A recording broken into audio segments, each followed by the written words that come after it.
فرماتے ہیں کہ جو آدمی حالات کا مارا ہوا ہے، جو آدمی تھکا ہوا ہے کسی بھی مشکل کی وجہ سے، ایسی مشکل جو حل نہیں ہوتی، فرماتے ہیں میں اسے طریقہ بتاتا ہوں مشکل حل ہو۔ الحمدللہ رب العالمین والعاقبۃ للمتقین والصلاة والسلام علی سید الانبیاء والمرسلین، اما بعد فاعوذ باللہ من الشیطان الرجیم، بسم اللہ الرحمن الرحیم۔ قال اللہ تبارک و تعالی فی القرآن المجید، ان الذین سبقت لهم من الحسنى اولئک عنها مبعدون لا يسمعون حسیسها وهم فیما اشتهت انفسهم خالدون لا يحزنهم الفزع الأكبر وتتلقاهم الملائكة هذا يومكم الذي كنتم توعدون، صدق اللہ العظیم۔ قال اللہ تبارک و تعالی فی شان حبیبہ، ان اللہ وملائکتہ یصلون علی النبی یا ایہا الذین آمنوا صلوا علیہ وسلموا تسلیما۔ بڑی محبت نال درود شریف پڑھو۔ الصلاۃ والسلام علیکہ یا سیدی یا رسول اللہ وعلی آلک واصحابک یا سیدی یا حبیب اللہ۔ الصلاۃ والسلام علیکہ یا سیدی یا نبی اللہ وعلی آلک واصحابک یا سیدی یا نور اللہ۔ بلغ العلا بکمالہ کشف الدجی بجمالہ حسنت جمیع خصالہ صلوا علیہ وآلہ۔ یا صاحب الجمال و یا سید البشر من وجہک المنیر لقد نور القمر لا يمکن الثناء کما کان حقہ بعد الخدا بزرگ توئی قصہ مختصر۔ اللہ تعالیٰ کے فضل اور توفیق اور اس کے پیارے حبیب صلی اللہ علیہ وآلہ وسلم کی نگاہ رحمت و شفقت کے صدقے سے آج ہمیں 1445 ہجری ماہ رجب اور رجب کی آج 14 تاریخ ہے، جمعۃ المبارک کی حاضری کا شرف حاصل ہو رہا ہے۔ اللہ کریم کی بارگاہ میں دعا ہے کہ اللہ کریم ہمارا یہاں آنا اپنی پاک بارگاہ میں قبول و منظور فرمائے۔ عزیزان ذی احتشام، پچھلے 2 جمعۃ المبارک کے موقع پر آپ نے صحابی رسول حضور کی اہل بیت میں شامل فرد فارس کے شہنشاہ یعنی حضرت سلمان فارسی رضی اللہ تعالی عنہ آپ کا ذکر خیر سماعت کیا۔ تو اسی رجب شریف کی 15 تاریخ، آج 14 ہے، کل 15 ہے۔ 15 تاریخ کو حضور نبی رحمت شفیع امت صلی اللہ علیہ وسلم کی آل، حضور کی اولاد، ایک سید زادے تابعی بزرگ حضرت امام جعفر صادق رضی اللہ تعالی عنہ آپ کا عرس پاک ہے، اور اسی مہینے کی پھر 22 تاریخ کو صحابی رسول کاتب وحی حضور صلی اللہ علیہ وسلم کے خاندانی رشتہ دار یعنی حضرت امیر معاویہ رضی اللہ تعالی عنہ 22 رجب آپ کا عرس پاک ہے۔ تو آج کے جمعۃ المبارک میں ان دونوں شخصیات کا مختصر ذکر خیر ہوگا۔ اللہ کریم کی بارگاہ میں دعا ہے کہ اللہ کریم میری زبان پر کلمت الحق جاری فرمائے اور ہمیں سن سنا کے یاد رکھ کے اس پر عمل کی توفیق عطا فرمائے۔ عزیزان ذی احتشام، آل نبی اولاد علی حضرت امام جعفر صادق رضی اللہ تعالی عنہ آپ کی ولادت بسعادت پیر شریف کے دن مدینۃ المنورہ 80 یا 83 ہجری میں آپ کی ولادت ہوئی۔ آپ کا نام نامی اسم گرامی ہے جعفر، آپ کی کنیت ہے ابو عبداللہ، اور سچائی کے پیکر تھے۔ ہمیشہ بچپن سے ہی آپ سچی گفتگو فرماتے تھے، اس وجہ سے آپ کا لقب پڑ گیا صادق، سچے، تو یہ آپ کا لقب ہے۔ اور آپ کا سلسلہ نسب بہت ہی پیارا ہے۔ حضرت امام جعفر صادق رضی اللہ تعالی عنہ، آپ کے والد گرامی کا نام ہے امام محمد باقر، ان کے والد گرامی کا نام ہے امام زین العابدین رضی اللہ تعالی عنہ، پھر ان کے والد گرامی کا نام ہے سید الشہداء امام علی مقام امام حسین رضی اللہ تعالی عنہ، اور پھر امام حسین رضی اللہ تعالی عنہ ان کے والد گرامی ولایت کے چمکتے ستارے، بلکہ ولی بنتا ہی تب ہے جب مولا علی کی مہر لگتی ہے، ان کے والد گرامی ہیں مولا علی۔ یہ ہے والد کی طرف سے آپ کا سلسلہ، اور ماں کی طرف سے آپ کا سلسلہ نسب کچھ اس طرح ہے۔ آپ کی والدہ کا نام ہے حضرت ام فروہ رضی اللہ تعالی عنہا، اور وہ بیٹی ہیں حضرت قاسم کی، اور حضرت قاسم بیٹے ہیں حضرت محمد کے، اور حضرت محمد بیٹے ہیں حضرت ابوبکر صدیق کے، اور حضرت ابوبکر صدیق بیٹے ہیں حضرت ابو قحافہ کے۔ تو یعنی حضرت امام جعفر صادق رضی اللہ تعالی عنہ وہ سید زادے ہیں جو باپ کی طرف سے حسینی ہیں، ماں کی طرف سے صدیقی ہیں۔ حسینی، علوی اور صدیقی خون شامل ہوتا ہے تو پھر امام جعفر صادق بنتے ہیں۔ یہ ہیں امام جعفر صادق رضی اللہ تعالی عنہ، اتنا پاکیزہ نسب ہے، یعنی صدیق اکبر آپ کے نانا جان، مولا علی آپ کے دادا جان، یہ امام جعفر صادق رضی اللہ تعالی عنہ ہے۔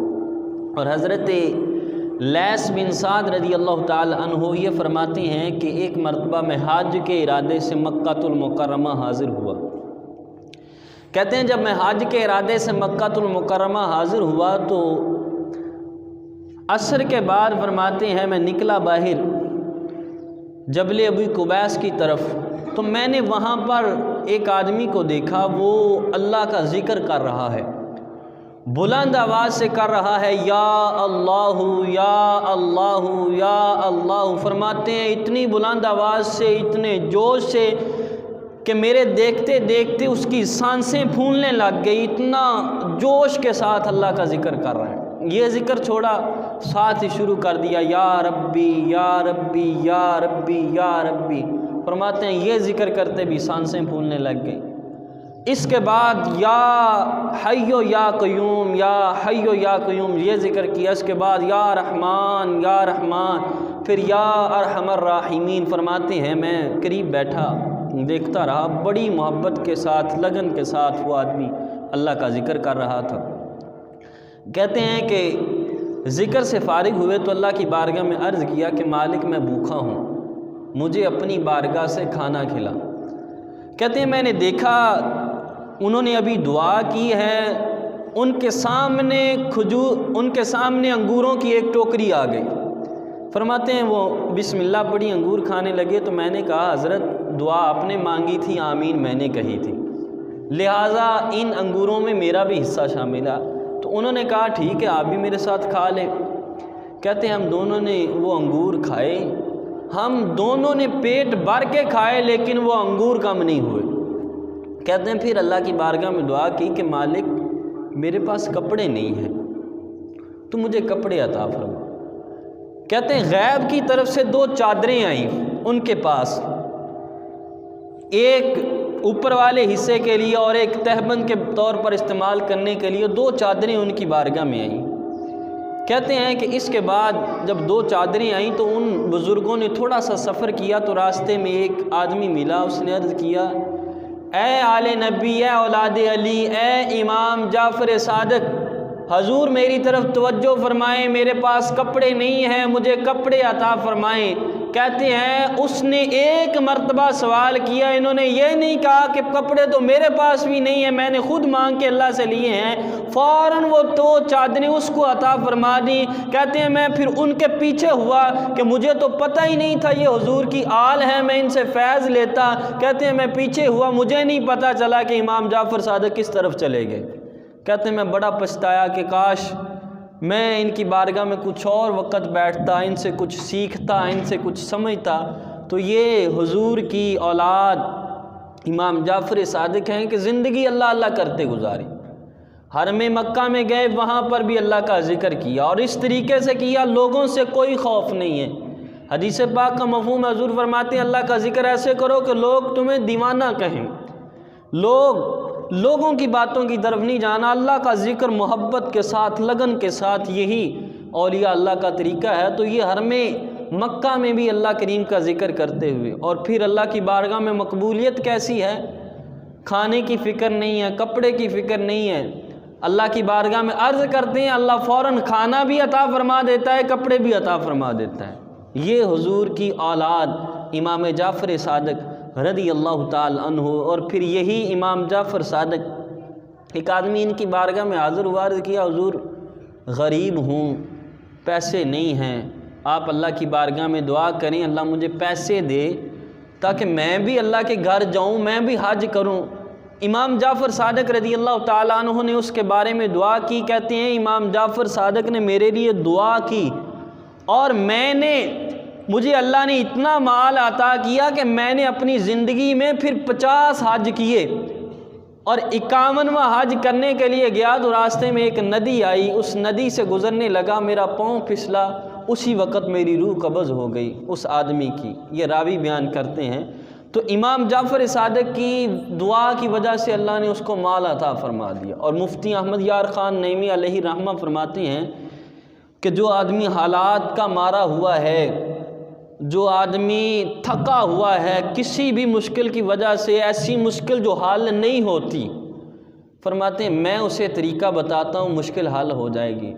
کہتے ہیں وہ امام جعفر صادق کو اصال ثواب کر کے دیکھے اور ان کا وسیلہ دے کے اللہ کی بارگاہ میں دعا مانگے، اللہ ایسی مشکلات جو کہیں سے حل نہیں ہوتی اللہ وہ بھی حل فرما دے گا۔ آج کل تو مسئلہ یہ ہے، ہم کہیں نا مولا علی مشکل کشا، تو لوگوں کو یہاں پر بھی اعتراض ہوتا ہے علی مشکل کشا، ارے علی تو حقیقی مشکل کشا، واقعی مشکل کشا ہیں۔ علی کی اولاد میں سے امام جعفر صادق اگر مشکل حل نہیں ہوتی تو ان کی بارگاہ میں اصال ثواب کر کے دیکھیں، یہ خوش ہو جائیں گے تو اللہ خوش ہو کر تمہاری مشکلیں آسان فرما دے گا۔ یہ امام جعفر صادق رضی اللہ تعالیٰ عنہ۔ آج کل اکثر لوگ حالات کے مارے ہیں، دعائیں قبول نہیں ہوتی، تو امام جعفر صادق کل آپ کا عرص پاک ہے، ضرور ان کی بارگاہ میں اگر کچھ نہیں کر سکتے نا، صرف سورۃ فاتحہ، سورۃ اخلاص یہی پڑھ کے ان کو اصال ثواب کریں اور پھر دعا مانگے، دیکھتے ہیں اللہ پھر کیسے آپ کے حالات بدلتا ہے۔ یہ امام جعفر صادق۔ اور فرماتے ہیں ایک مرتبہ آپ جا رہے تھے حج کے لیے، راستے میں ایک بوڑھی عورت کو دیکھا رو رہی ہے اور قریب اس کی گائے ہے، مری ہوئی ہے۔ آپ نے پوچھا کیا ہوا؟ کہا گائے مر گئی۔ آپ نے کہا کیا چاہتی ہے کہ یہ زندہ ہو جائے؟ اس نے کہا عجیب آدمی ہیں، آپ مذاق کر رہے ہیں کہ جو مر جاتا ہے وہ بھی کبھی زندہ ہوا ہے؟ آپ نے اللہ کی بارگاہ میں ہاتھ اٹھا دیے، کہا مالک اس نے سمجھا ہے کہ میں مذاق کر رہا ہوں لیکن میں تو حقیقت پوچھ رہا ہوں، مالک اس گائے کو زندہ کر دے۔ اللہ کی بارگاہ میں دعا کی، گائے کے کان سے پکڑا اور کھڑا کر دیا اور اسی وقت اس گائے میں جان آ گئی۔ اس عورت نے دیکھا کہ آپ واقعی جو بولتے ہیں وہ کر کے بھی دکھاتے ہیں۔ کہا میں عام بچہ نہیں، میں علی کا بچہ ہوں، علی کی اولاد سے ہوں۔ اللہ نے ہمیں یہ شرف دیا ہے کہ جو ہماری زبان سے نکل جاتا ہے وہ پورا ہو جاتا ہے۔ یہ امام جعفر صادق رضی اللہ تعالیٰ عنہ، یہ ہماری خوش قسمتی ہے کہ ہم ان کا ذکر خیر کر رہے ہیں، اور آپ کی خوش قسمتی ہے کہ آپ سن رہے ہیں اور آپ کو پتہ چل گیا کہ کل ان کا عرص پاک ہے۔ تو کل آپ ان کی بارگاہ میں اصالِ ثواب کریں گے، انشاءاللہ یہ خوش ہو جائیں گے، مولا علی خوش ہو جائیں گے، علی پاک خوش ہو جائیں گے، تو نبی پاک خود بخود ہی خوش ہو جائیں گے۔ یہ حضور کی آل ہیں، حضور کی اولاد امام جعفر صادق رضی اللہ تعالیٰ عنہ۔ پھر یہی امام جعفر صادق رضی اللہ تعالیٰ عنہ، ان سے ایک مرتبہ کسی آدمی نے پوچھا کہ حضور آپ حضرت ابوبکر صدیق کے بارے میں کیا کہتے ہیں؟ اب سننا امام جعفر صادق کی اپنے نانا جی صدیق اکبر کے ساتھ محبت۔ آپ نے فرمایا کہ میں نے سنا ہے اپنے باپ امام محمد باقر سے، اور امام محمد باقر میرے بابا، انہوں نے سنا ہے اپنے بابا امام زین العابدین سے، اور امام زین العابدین نے اپنے بابا امام حسین سے، اور امام حسین نے اپنے بابا مولا علی سے سنا ہے کہ حضور فرماتے ہیں کہ میرے بعد ابو بکر سے افضل شخصیت پر سورج طلوع نہیں ہوا، اور فرماتے ہیں یہ میں امام جعفر صادق جو بات کر رہا ہوں اس میں کسی طرح کا کوئی شک نہیں ہے۔ کہا اگر اس میں ذرا سا بھی جھوٹ کا کوئی شبہ ہو تو مجھے نانائے مصطفیٰ کی شفاعت نصیب نہ ہو۔ حضور نے فرمایا میرے بعد ابو بکر سے افضل شخص کوئی نہیں ہے، اور فرمایا تم میرے نانا جی ابو بکر کے بارے میں پوچھتے ہو؟ کہا ابو بکر صدیق وہ شخصیت تھی کہ اکثر آپ کی زبان پر لا الہ الا اللہ لا الہ الا اللہ کا ورد رہتا، اور کہا پھر ابو بکر صدیق کے یار فاروق اعظم، فرمایا وہ بھی حضور کے پیارے تھے، اور ان کی زبان پر اکثر اللہ اکبر کا ذکر رہتا۔ اب غور کریں امام جعفر صادق یہ خود نہیں کہتے ہیں، میرے نانا جی صدیق اکبر وہ ہیں جن کی شانیں میرے بابا امام محمد باقر بھی بیان کرتے رہے، ان کے بابا امام زین العابدین بھی بیان کرتے رہے، ان کے بابا امام حسین بھی بیان کرتے رہے، اور ان کے بابا مولا علی بھی ساری زندگی صدیق اکبر کے قصیدے پڑھتے رہے۔ یہ صدیق اکبر رضی اللہ تعالیٰ عنہ اور ان کی امام جعفر صادق کی اپنے نانا جی صدیق اکبر کے ساتھ محبت۔ اور ایک مرتبہ پھر کسی آدمی نے پوچھا حضور آپ صدیق سادات تھے نا، سید زادے تھے، مولا علی کی اولاد تھے، ٹیسٹ لیتے تھے لوگ کہ یہ کیا کہتے ہیں ان کے بارے میں؟ عرض کیا حضور آپ صدیق اکبر کے بارے میں کیا کہتے ہیں، فاروق اعظم کے بارے میں کیا کہتے ہیں؟ کہا میں صدیق اکبر اور فاروق اعظم کے بارے میں اتنا کہتا ہوں کہ جو صدیق اکبر اور فاروق اعظم کے بارے میں جس کے دل میں کھوٹ ہے، اگر ان کے بارے میں کوئی برا وہم و خیال ہے تو میں امام جعفر صادق کہتا ہوں میرا اس شخص سے کوئی تعلق نہیں ہے جو صدیق اکبر کو نہیں مانتا، جو فاروق اعظم کو نہیں مانتا۔ کہا امام جعفر صادق کی نظر میں وہ بندہ ہی نہیں ہے جو صدیق اکبر کو نہیں مانتا، جو فاروق اعظم کو نہیں مانتا۔ یہ ان کی عقیدت تھی، یہ ان کی محبت تھی۔ اور کہا کہ ہماری سادات کی لسٹ دیکھنا چاہتے ہو؟ فرمایا ہماری سادات سید زادوں کی لسٹ دیکھنا چاہتے ہو تو کوئی ایسا سید نہیں ہے ہم میں سے جو پہلے گزر چکے کہ جس کے دل میں ابو بکر صدیق اور عمر فاروق کا پیار نہ ہو، ان کی محبت نہ ہو۔ فرمایا سارے سید زادے ان سے محبت کرتے رہے، سارے ان سے عقیدت رکھتے رہے ہیں۔ یہ حضور کی آل، حضور کی اولاد امام جعفر صادق رضی اللہ تعالی عنہ، ساری زندگی انہوں نے اللہ اللہ کر کے گزاری ہے، ساری زندگی حضور کی اطاعت کی ہے، حضور کی فرما برداری کی ہے ساری زندگی۔ اور آپ کا سٹیٹس کیا تھا، آپ کی شان یہ تھی کہ امام جعفر صادق وہ تابعی بزرگ ہیں جنہوں نے 2 صحابہ کا دیدار کیا، ایک حضرت انس بن مالک ہیں ان میں سے، اور پھر امام جعفر صادق وہ ہیں کہ ان کے شاگردوں میں نام پتہ کن کے آتے ہیں؟ ایک تو آپ کے بیٹے امام موسیٰ کاظم، انہوں نے ان سے تعلیم و تربیت حاصل کی، اور دوسرے نمبر پر امام الائمہ، امام اعظم، فقہ کے سب سے بڑے امام، امام اعظم ابو حنیفہ، یہ اگر شاگرد ہیں تو امام جعفر صادق کے شاگرد ہیں۔ اور پھر فقہ کے امام حضرت سفیان ثوری، حضرت امام مالک، یہ بھی انہوں نے بھی امام جعفر صادق سے فیض حاصل کیا ہے۔ یہ امام جعفر صادق صرف یہی یعنی صوفی بزرگ نہیں تھے، علم کے اعتبار سے بھی ان کے پائے کا کوئی بندہ نہیں تھا۔ ہمارے جتنے بھی اولیاء اعظام ہیں وہ حافظ بھی تھے، عالم بھی تھے، بعض ایسے دو حافظ تھے یا صرف عالم تھے، یعنی ایسا کوئی ولی نہیں ہے جس کے پاس علم نہ ہو، سارے ولی اللہ، اور پھر ایسے علم والے، ایسے تقوی والے۔ اور امام اعظم ابو حنیفہ نے صرف ان سے علم حاصل نہیں کیا، امام اعظم ابو حنیفہ کے جو پیر و مرشد ہیں نا وہ امام جعفر صادق ہیں، امام جعفر صادق ان کے پیر ہیں، ان کے مرشد ہیں۔ یہ امام جعفر صادق کی شخصیت ہیں کہ اتنے بڑے بڑے ائمہ جو پوری دنیا میں جن کا نام روشن ہے، لوگ ان کو جانتے ہیں، وہ بھی ان کے شاگردوں میں، ان کے مریدوں میں داخل ہوتے ہیں۔ یہ حضور کی آل، حضور کی اولاد حضرت امام جعفر صادق رضی اللہ تعالی عنہ ہیں۔ اور یہی امام جعفر صادق رضی اللہ تعالیٰ عنہ، ایک آدمی حج کے لیے جانے لگا، آپ امانت دار تھے، حج کے لیے جانے لگا تو آپ کی بارگاہ میں آیا، حضور یہ 10,000 دینار ہیں، میں حج کے لیے جا رہا ہوں، حضور ان 10,000 دینار کا ایک مکان خرید لینا، مکان خرید کے رکھ لینا، تاکہ آ کر میں حج سے اپنے بیوی بچوں کو اس مکان میں منتقل کر دوں۔ اب لوگوں کا یقین دیکھیں، خود مکان نہیں دیکھا، پیسے ان کو پکڑا دیے، 10,000 دینار پکڑا دیے، حضور یہ رکھیں میرے لیے مکان خرید کے رکھنا، میں آ کے اس مکان میں رہوں گا۔ آپ نے وہ 10,000 دینار رکھے۔ اب وہ آدمی حج سے واپس آیا، حج سے واپس آ کے اس نے عرض کیا، حضور میں نے آپ کے ذمہ ایک کام لگایا تھا، تو آپ نے فرمایا ہاں آپ کے لیے ایک مکان خریدا ہے۔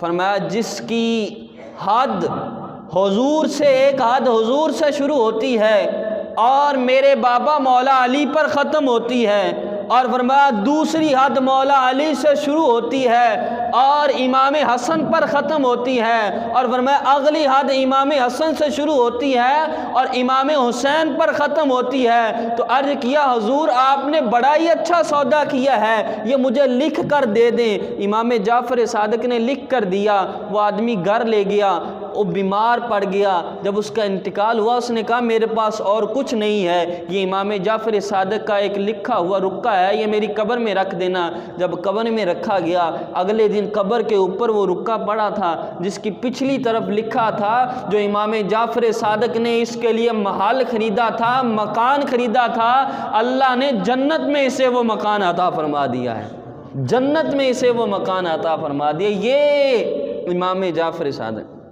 باتیں دنیا میں ہو رہی ہیں، باتیں یہاں کر رہے ہیں، کیا کیا؟ وہ 10,000 دینار اللہ کے راستے میں خرچ کر دیے۔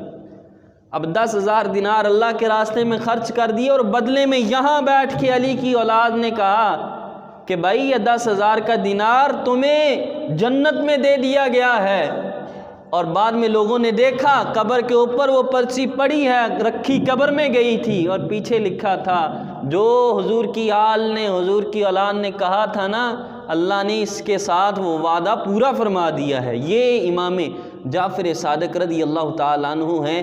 اسی لیے ہم کہتے ہیں کہ اللہ کے پیاروں سے، اللہ کے ولیوں سے اور سیدزادوں سے، علماء سے محبت کیجئے۔ کیوں کہ یہ جو اللہ کے قریب ہوتے ہیں نا، اور جو اللہ کے قریب ہو جاتا ہے پھر بندہ اس کے قریب ہو جاتا ہے نا، وہ اللہ والا راضی ہو جائے تو اللہ اس پر بھی کرم فرما دیتا ہے۔ تو کل 15 رجب ہے، آج 14 ہے، ہر آدمی ضرور امام جعفر صادق رضی اللہ تعالی عنہ کی بارگاہ میں ہدیہ پیش کرے، آپ کی بارگاہ میں اصال ثواب کرے، اور اگر اللہ نے طاقت دیا تو لنگر تقسیم کریں امام جعفر صادق کے نام کا۔ اور یہ چیز غور کرنا، بعض مشہور یہ ہے کہ 22 رجب کو آپ کا عرس پاک ہے، 22 رجب آپ کا عرس پاک نہیں ہے، 15 رجب ہے۔ 22 رجب صحابی رسول کاتب وحی حضرت امیر معاویہ رضی اللہ تعالی عنہ کا عرس پاک ہے۔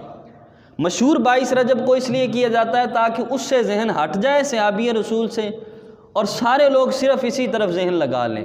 تو ہم سب کو ماننے والے ہیں، پہلے نمبر پر صحابہ ہیں، بعد میں باقی ہے۔ تو صحابی رسول 22 رجب کو ان کا عرس پاک، اور پھر امام جعفر صادق کے حوالے سے ایک اہم بات مشہور ہے، ایک اس طرح بات کی جاتی ہے کنڈوں کا ختم۔ تو کنڈوں کا کوئی ختم نہیں ہوتا، اصال ثواب بندوں کو کیا جاتا ہے۔ اس کا مطلب کیا ہے؟ اس کا مطلب یہ ہے کہ جو کتابوں میں لکھا ہے کہ کچھ دور میں ایسا ہوتا تھا کہ لوگ یہ کنڈے برتے تھے ان میں کھیر پکا کے، اور وہ امام جعفر صادق کی بارگاہ میں نذرانہ اس کا ثواب پیش کرتے تھے۔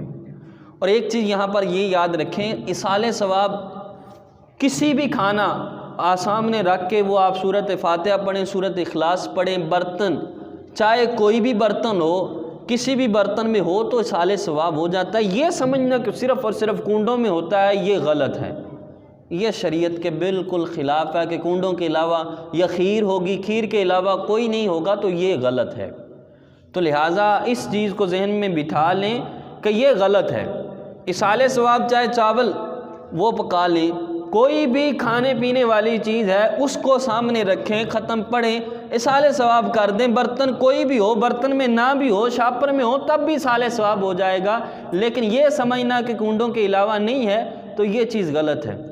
اصالِ ثواب ضرور کریں، اور 22 رجب کو پھر ان کو بھی اصالِ ثواب کریں، صحابی رسول۔ تو آج ان کا بھی ذکر خیر کرنا ہے، کیونکہ اگلے جمعے جو ہیں معراج شریف کا بھی یہ مہینہ ہے، 27 رجب کو حضور کو معراج بھی ہوئی ہے، اس حوالے سے بھی انشاءاللہ ہم نے گفتگو کرنی ہے۔ تو سب سے پہلے صحابہ کے بارے میں، صحابہ کی شان میں کلام مجید کی 2-3 آیات سماعت کریں، پھر ہم اس صحابی رسول حضرت امیر معاویہ کا مختصر ذکر کرتے ہیں۔ اللہ ارشاد فرماتا ہے، کلام مجید سماعت کرنا، ان الذین سبقت لہم من الحسنی، بے شک وہ جن کے لیے ہمارا وعدہ بلائی کا ہو چکا، حسنی کل وعد اللہ الحسنی، کہ اللہ نے ہر ایک کے ساتھ جنت کا وعدہ کیا ہے۔ سورۃ حدید میں اللہ کریم نے ارشاد فرمایا کہ میں نے ہر ایک کے ساتھ یعنی فتح مکہ سے پہلے جو مسلمان ہوئے اور جو فتح مکہ کے بعد مسلمان ہوئے، کل وعد اللہ الحسنی، وہ ہر ایک صحابی فرمایا اس کے ساتھ جنت کا وعدہ، یہ سورۃ حدید میں، اور یہ سورۃ انبیاء میں اللہ فرما رہا ہے وہ ہو چکا ان کے ساتھ جنت کا وعدہ۔ صحابہ پہلے ہوں بعد والے ہوں، سارے صحابہ جنتی ہیں۔ اولئک عنہا مبعدون، وہ جہنم سے دور رکھے گئے ہیں۔ یعنی صحابہ کو یہ جو ہم نعرہ لگاتے ہیں نا، ہر صحابی نبی جنتی جنتی، یہ قرآن سے باہر نہیں ہے، قرآن سے۔ قرآن کہتا ہے کہ وہ جہنم سے دور رکھے گئے ہیں، یعنی صحابہ میں سے کوئی ایسا صحابی نہیں ہے کہ جو جہنم میں جائے گا، سارے صحابہ جنتی ہیں، بلکہ ان کے صدقے سے ان کے ساتھ عشق رکھنے والے جنت میں جائیں گے۔ لا یسمعون حسیسہا، وہ اس کی بن ہلکی سی آواز بھی نہ سنیں گے، جہنم کی ہلکی سی آواز بھی صحابہ نہیں سنیں گے، ان کے ساتھ جنت کا وعدہ ہو چکا ہے، اللہ کا قرآن۔ وَهُمْ فِي مَشْتَهَتْ أَنفُسُهُمْ خَالِدُونَ، اور وہ اپنی من مانتی خواہشوں میں ہمیشہ رہیں گے، یعنی وہ جنت میں ہمیشہ رہیں گے، جو طلب کریں گے وہی ملے گا۔ یہ صحابہ کی شان، فتح مکہ سے پہلے والے ہوں، فتح مکہ کے بعد والے ہوں، سارے صحابہ وہ جنت میں رہیں گے۔ اللہ ارشاد فرماتا ہے، لا يحزنهم الفزع الاکبر، انہیں غم میں نہ ڈالے گی وہ سب سے بڑی گھبراہٹ، یعنی جہنم انہیں غم میں نہ ڈالے گی، ان کا کچھ بھی بگاڑ نہ سکے گی، وہ تو جنتی ہیں۔ وَتَتَلَقَّاهُمُ الْمَلَائِكَةُ، اور فرشتے ان کی پیشوائی کو آئیں گے۔ هَذَا يَوْمُكُمُ الَّذِي كُنْتُمْ تُوعَدُونَ، یہ ہے تمہارا وہ دن جس کا تم سے وعدہ تھا۔ کہیں گے کہ یہ ہے تمہارا دن جس کا تم سے، فرشتے آئیں گے صحابہ کی بارگاہ میں، کہیں گے یہ جنت ہے، اور یہ وہ جنت جس کا تم سے وعدہ کیا گیا تھا، پہلے ہی بتا دیا گیا تھا کہ تم جنت میں آؤ گے، آج یہ جنت دیکھ لو، یہ تمہارا محل ہے۔ فتح مکہ سے پہلے والے صحابہ ہوں، فتح مکہ کے بعد والے صحابہ ہوں، وہ سارے کے سارے جنتی ہیں۔ اور ایک چیز یہ بھی یاد رکھنا، ذہن نشین کر لینا، کسی صحابی کا ذکر خیر ہو، حضرت امیر معاویہ کا ہو، سب سے پہلے قرآن ہے، ہمارے پاس اصل قرآن ہے۔ قرآن ایک ایسی کتاب ہے کہ قرآن میں اللہ فرماتا ہے لا ریب فی، اس میں شک کی گنجائش ہی نہیں ہے۔ سب سے پہلے ہم قرآن پیش کریں گے کہ قرآن نے صحابہ کے بارے میں کیا کہا ہے، قرآن نے حضرت امیر معاویہ کے بارے میں کیا کہا ہے۔ اب قرآن نے فیصلہ کر دیا وہ جنتی ہیں، قرآن نے فیصلہ کر دیا جہنم ان کا بگاڑ کچھ نہیں سکتی، قرآن نے فیصلہ کر دیا گیا وہ جہنم کی آگ ان کے قریب بھی نہیں آئے گی۔ اب کوئی پتہ نہیں کسی جو ان پڑھ ہو کہ جس کو کچھ بھی پتہ نہ ہو اس کی کتاب اٹھا کے لے آئے کہ اس میں لکھا ہے یہ ہے وہ ہے، تو لہٰذا یہ سارے امت میں فتنے ہیں، فساد ہیں۔ ہمارے پاس اصل یہ اللہ کی کتاب ہے، قرآن ہے، اور قرآن کے بعد وہ حدیث مبارکہ جو قرآن کے مطابق ہیں، جو قرآن کے مخالف نہیں ہے۔ تو ہمارے پاس اصل ہے، اس قرآن نے بتا دیا سارے صحابہ جنتی ہیں۔ اب ہم نے آنکھیں بند کر کے قرآن پہ ایمان لے آئے کہ سارے صحابہ جنتی ہیں۔ صحابہ کے بارے میں وہم و گمان نہیں، صحابہ کے بارے میں یہ نہیں، اور جو ان کے آپس میں معاملات ہیں ان کو بیان بھی نہیں کرنا چاہیے، ہم سب کو ماننے والے ہیں۔ اب صحابی رسول حضرت امیر معاویہ رضی اللہ تعالیٰ عنہ، ان کا ذکر خیر سماعت کریں۔ آپ کی ولادت بسعادت حضور نبی رحمت شفیع امت صلی اللہ علیہ وسلم بعثت نبوی سے 5 سال پہلے آپ کی ولادت ہوئی، اور یہ وہ صحابی رسول، آپ کا نام نامی اس میں گرامی ہے معاویہ، آپ کی کنیت ہے ابو عبد الرحمن، اور آپ کا لقب ہے ناصر لدین اللہ، اللہ کے دین کے مددگار، یہ آپ کا لقب ہے۔ اب ایک چیز یاد رکھنا، آپ کا نام نامی اس میں گرامی ہے معاویہ۔ اب اس جگہ جب ہم معاویہ نام پیش کرتے ہیں تو بعض بد عقیدہ وہ اس نام پر بھی اعتراض کرتے ہیں، اس کا معنی درست نہیں ہے۔ علامہ بدر الدین محمود بن احمد عینی شارح بخاری، بخاری شریف کی شرح لکھنے والے، یہ فرماتے ہیں کہ معاویہ نام کے 20 سے زیادہ صحابہ ہیں، صرف انہی کا نام معاویہ نہیں ہے، 20 سے زیادہ صحابہ ہیں جن کا نام معاویہ ہے۔ یہ علامہ بدر الدین عینی علیہ رحمہ یہ فرماتے ہیں 20 سے زیادہ صحابہ کا نام معاویہ ہے۔ اور پھر یہ بھی فرماتے ہیں کہ معاویہ حضور کی بارگاہ میں جب کسی صحابی یا صحابیہ کوئی آتے نا، اگر اس کا نام اچھا نہ ہوتا، اس کا معنی درست نہ ہوتا تو حضور بدل دیتے تھے۔ جیسے ایک حدیث مبارکہ کا مفہوم ہے، حضور کی بارگاہ میں ایک صحابی آئی جن کا نام تھا عاصمہ، اب ان کا نام تھا عاصمہ، حمزہ سے میم، اس کا مطلب ہوتا گناہگار، عاصمہ۔ اب اس کا نام عاصمہ تھا تو حضور علیہ الصلوۃ والسلام نے فرمایا نہیں، تیرا نام عاصمہ نہیں ہے، تیرا نام جمیلہ ہے۔ حضور نے عاصمہ کا نام بدل کے حضور نے جمیلہ رکھ دیا۔ اب حدیث کی کتابیں پڑھیں تو حدیث کی کتابوں میں کئی صحابہ کے نام، صحابیہ کے نام حضور نے بدل کر حضور علیہ الصلوۃ والسلام نے وہ نام اور رکھے جو اچھے، جن کے معنی بنتے تھے۔ جب جیسے عاصمہ نام تھا حضور نے جمیلہ رکھ دیا، یعنی حضور نے بدل دیا۔ اب حضور کی بارگاہ میں یہ رہتے تھے، حضور کے سامنے رہتے تھے، اگر حضور اس کو اچھا نہ سمجھتے تو حضور بدل دیتے، لیکن حضور نے اسی نام کے ساتھ حضور نے دعائیں دی۔ حضور نے اللہ کی بارگاہ میں عرض کیا اللہم علم معاویۃ الکتاب والحساب، اللہ کی بارگاہ میں عرض کی یا رب العالمین میرے معاویہ کو قرآن کا بھی علم سکھا دے، حساب کا بھی علم سکھا دے، میرے معاویہ پر کرم فرما دے۔ حضور ان کا نام معاویہ لے کے اللہ کی بارگاہ میں، اور معاویہ کا معنی ہوتا ہے بہادر، شیر دل، بہادر جوان، شیر دل جوان، یہ معاویہ کا مطلب ہوتا ہے۔ اور لغت میں اگر غلط معنی بھی ہو تو ہم اچھے کی طرف جائیں گے، کیونکہ حضور کی زبان سے یہ معاویہ نکلا ہے۔ حضور نے دعائیں دی ہیں حضرت امیر معاویہ رضی اللہ تعالی عنہ کو، اور حضرت امیر معاویہ رضی اللہ تعالی عنہ مسلمان کب ہوئے؟ فتح مکہ سے پہلے جب حضور علیہ الصلوۃ والسلام حدیبیہ کے مقام پر آئے، اسی وقت کہتے ہیں میرے دل میں اسلام کی محبت آ گئی، میرے دل میں اسلام اجاگر ہو گیا، میں مسلمان ہو گیا۔ کہتے ہیں اس وقت میں مسلمان ہوا لیکن میں نے اپنے اسلام کو چھپائے رکھا۔ اب مسلمان ہوئے، کہتے ہیں میں گھر آیا، اپنی والدہ سے ذکر کیا کہ میرے دل میں اسلام کی محبت ہے، تو میری والدہ نے کہا تمہارے بابا حباشہ کے بازار گئے، یہ حباشہ سال میں 8 دن ایک بازار لگتا تھا، وہاں مکے کے تاجر اکٹھے ہوتے تھے، اپنا مال بیچتے تھے، تو سال میں 8 دن یہ بازار لگتا تھا۔ کہا وہاں گئے ہیں، آئیں گے تو وہ تم سے ناراض ہوں گے کہ تم نے اپنے باپ دادا کا دین چھوڑ دیا ہے۔ کہا نہیں، اب تو میں یہ دین نہیں چھوڑنے والا، میں مسلمان ہو چکا ہوں۔ حضرت امیر معاویہ دل میں اسلام تھا۔ اب آپ کے والد گرامی آئے، یہ بھی مسلمان ہوئے تھے، وہ بھی میں بیان کرتا ہوں۔ تو ان کے ساتھ ان کے بیٹے تھے، ان کے ساتھ کہا اے معاویہ یہ دیکھو، یہ میرا بیٹا تم سے اچھا ہے کیونکہ یہ میرے دین پر ہے، تو کہا بابا مجھے یہ اچھائی نہیں چاہیے جو حضور کی غلامی کے بغیر ہو، میں حضور کا غلام بن چکا ہوں، اب مجھے یہ اچھائی نہیں چاہیے، مجھے تم برا کہتے ہو کہو، میں حضور کو چھوڑنے والا نہیں۔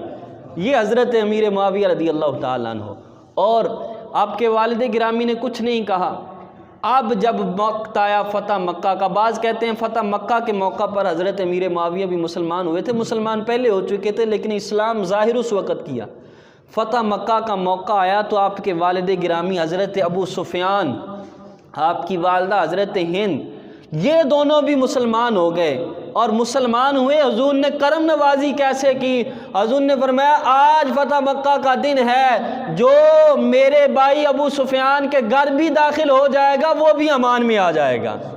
کہا وہ بھی امان میں آ گیا، وہ بھی امن میں آ گیا جو ابو سفیان کے گھر بھی داخل ہو گیا۔ اب حضور ابھی مسلمان ہوئے ہیں، ان کے لیے حضور نے امان کی راہیں کھول دی، امان کی راہیں کھول دی۔ یہ حضرت ابو سفیان رضی اللہ تعالیٰ عنہ، پھر حضرت ابو سفیان رضی اللہ تعالیٰ عنہ جب مسلمان ہوئے تو مسلمان ہونے کے بعد حضور کی بارگاہ میں عرض کیا یا رسول اللہ میری کچھ گزارشات ہیں، یہ حضور قبول فرمائیں۔ حضور نے فرمایا جی عرض کرو۔